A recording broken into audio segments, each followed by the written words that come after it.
On the hill there stood a windmill, stately to look at and very proud of itself. "But I'm not proud at all," it said, "though I'm much enlightened, outside and inside. On the outside I have the sun and moon, and for inward use, too, and I also have wax candles, oil lamps, and tallow candles. Yes, I dare say I'm enlightened. I'm a thinking individual and so well built that I'm a pleasure to look at.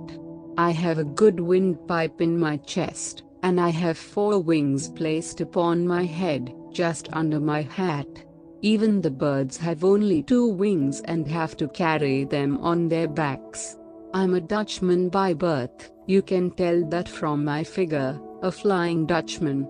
People call them supernatural beings, I know, and yet I'm quite natural. There's a gallery round my stomach, and a dwelling place underneath it, that's where my thoughts live.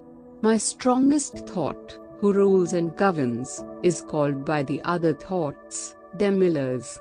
He knows what he wants, and rules over the flour and the oats, but he has a mate, too, who calls herself mother. She is my real heart. She doesn't run around awkwardly, she knows what she wants and what she can do. She's as gentle as the wind and as strong as a tempest. She knows how to lead up to a thing carefully but get her own way.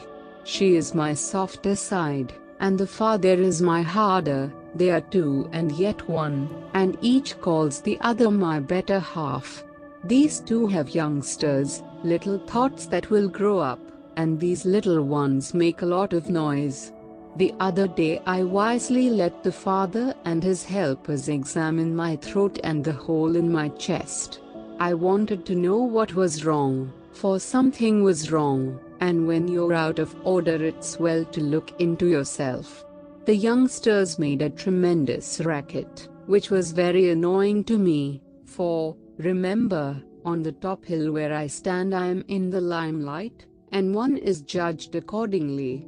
The youngest one jumped up into my hat and shouted so up there that it tickled me. Yes, I know those little thoughts will grow up. Out in the world thoughts come, too, but they're not my sort. As far as I can see, I cannot make out anything like me. Those wingless houses, that can't make a noise in their throats, have thoughts, too, and these sometimes come to my thoughts, and make love to them, as people call it. Yes, it's very strange, but there are many strange things. Some change has come over me, or inside me, something is different in the working of the mill. It seems as if the one half, the father, has altered and gotten even gentler and more affectionate mate, young and good as before, but more tender and gentle through the course of time. The bitter has somehow passed away, and everything is much more pleasant. The days pass, and the days come, always forward to brightness and happiness, until the day comes when it will be all over with me, and yet not entirely over. I'll have to be torn down so that I can be built up again, new and better. I shall cease, but I'll still live, become a different being, and yet be the same. Enlightened as I am with sun, moon, wax, oil, and tallow, I still find that difficult to understand. My old timbers and brickwork will rise again from the dust. I hope I'll be able to keep my old thoughts, the miller, the mother, the great ones and little ones, the family, as I call all that great and little company of thoughts, because I cannot do without them.